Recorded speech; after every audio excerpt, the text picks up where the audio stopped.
Touch back touch, ভালো স্পর্শ কোনটা, খারাপ স্পর্শ কোনটা, এই জিনিসগুলো আমরা অবশ্যই শিখাবো। আসসালামু আলাইকুম। আমাদের রিপ্রোডাক্টিভ এজ এটা হলো পেরিমেনোপজাল এবং মেনোপজাল, একদম বয়স্ক শেষ ধাপ। তাহলে আমাদের এটা একদম ছোটবেলা নিউবর্ন এবং তারপরে একটু ইনফ্যান্ট, সেটা আমরা যত্নটা বলে ফেলছি।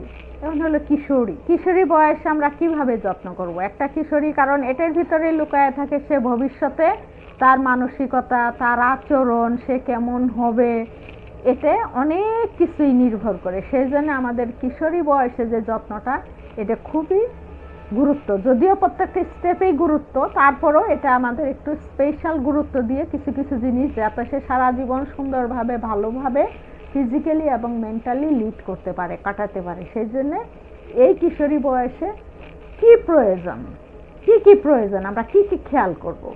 একটা হলো খাদ্য পুষ্টি। কারণ একটা বিল্ডিং যখন তৈরি হয় তখন যে আমার ইট, সিমেন্ট, বালু এবং পানি, এগুলোর যে কোয়ালিটি থাকে, সিমেন্ট বালুর একটা মিশ্রণ, সিমেন্টের কোয়ালিটি, এটা যদি ঠিকভাবে আমরা মিশ্রণ করে না দিই, তাহলে ওই বিল্ডিংটা কিন্তু ভবিষ্যতে সুন্দর, শক্ত, টেকসই হবে না।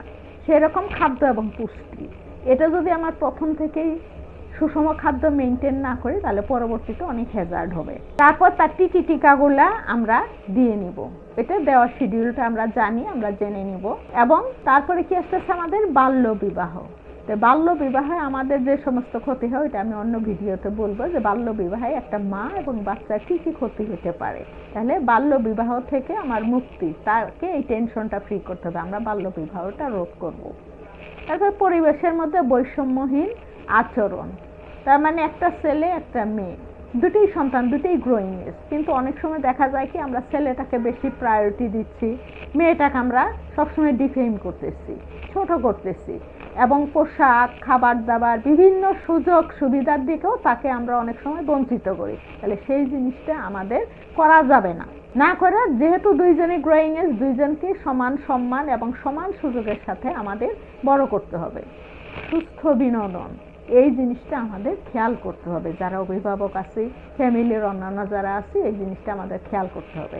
স্বাস্থ্য বিষয়ক জ্ঞান ও চিকিৎসা, তাকে তার হাইজিনটা শেখাইতে হবে, এবং কোন জিনিসটাতে প্রথমে সে বুঝবে যে না এটা আমার সমস্যা, আমার এটা অবশ্যই ডাক্তারের কাছে যেতে হবে, সে গার্জিয়ানের সাথে কথা বলবে, সেই জিনিসটা তাকে আমাদের শিখাইয়ে দিতে হবে। অধিকার সম্পর্কে সচেতনতা, তার অধিকারটা তাকে বুঝাইয়া দিতে হবে যে কোনটা তার অধিকার। তারপরে তার আত্মমর্যাদা, সম্মানবোধ, এই সেন্সটা তাকে ডেভেলপ করাইতে হবে, এটা তাকে বুঝাইতে হবে। তারপরে সকল প্রকার উৎপীড়ন, অত্যাচার থেকে রক্ষা। একটা হলো মানসিক, আরেকটা হলো ফিজিক্যাল। দেখা গেল যে ঘরের সব কাজ মেয়েটা মাকে হেল্প করতেছে, অন্যান্য কাজও করতেছে, আবার এদিক ওদিক হলে তাকেই ধরে ধরে মারতেছে। তাহলে এই জিনিসগুলা করা যাবে না। এই জিনিসগুলা খেয়াল করতে হবে যে তাকে শারীরিক, মানসিক দুই দিক থেকে তাকে সুস্থতা এবং সম্মানজনকভাবে তাকে বড় করতে হবে। পারিবারিক স্নেহ, মমতা, ভালোবাসা।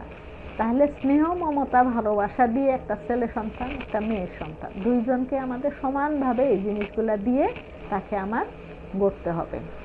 ব্যক্তি স্বাধীনতা, তাহলে তাকে ব্যক্তি স্বাধীনতা আমাকে দিতে হবে। কতটুকু, সেটা সীমাবদ্ধতা তাকে আমাকে বুঝাইয়া দিতে হবে। সীমার বাইরেও যাওয়া যাবে না, আবার সাবনর্মালও করা যাবে না। একটা সুশিক্ষার সুযোগ, তার যদি ব্রেন থাকে বা সুযোগ থাকে, তাহলে একটা ছেলে বাচ্চাকে আমি যে সুযোগ দেব, একটা মেয়ে বাচ্চাকেও আমি সমান সমান সুযোগ দেব, দিয়ে তাকে সহযোগিতা করব, যাতে সে নিজেকে আপগ্রেড করতে পারে। কারণ একটা ছেলে শিক্ষিত হওয়া মানে স্বশিক্ষিত, কিন্তু একটা মেয়ে শিক্ষিত হওয়া মানে কি, একটা সমাজ, একটা দেশ শিক্ষিত হওয়া। কারণ একটা মা তার সন্তান, তার পরিবার, তার সমাজ, এগুলো সব কিছুই সে মেনটেন করে। তো একটা মেয়ের প্রায়োরিটি আমরা অবশ্যই বেশি দিব শিক্ষার ক্ষেত্রে। সামাজিক নিরাপত্তা, এই জিনিসটা আমরা খেয়াল করব।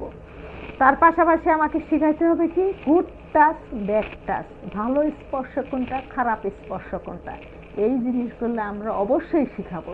তাহলে একটা কিশোরী মেয়ের এই জিনিসগুলো অবশ্যই প্রয়োজন এবং খুবই প্রয়োজন। এই জিনিসগুলো যদি আমরা খেয়াল করি এবং তাকে সেইভাবে আমরা এই প্রত্যেকটা জিনিস আমরা দিয়ে তাকে শিক্ষিত করি এবং তাকে তৈরি করি, তাহলে পরিবারটা ভালো থাকবে, সমাজটা সুন্দর হবে, সর্বোপরি এই দেশটা সুন্দর হবে।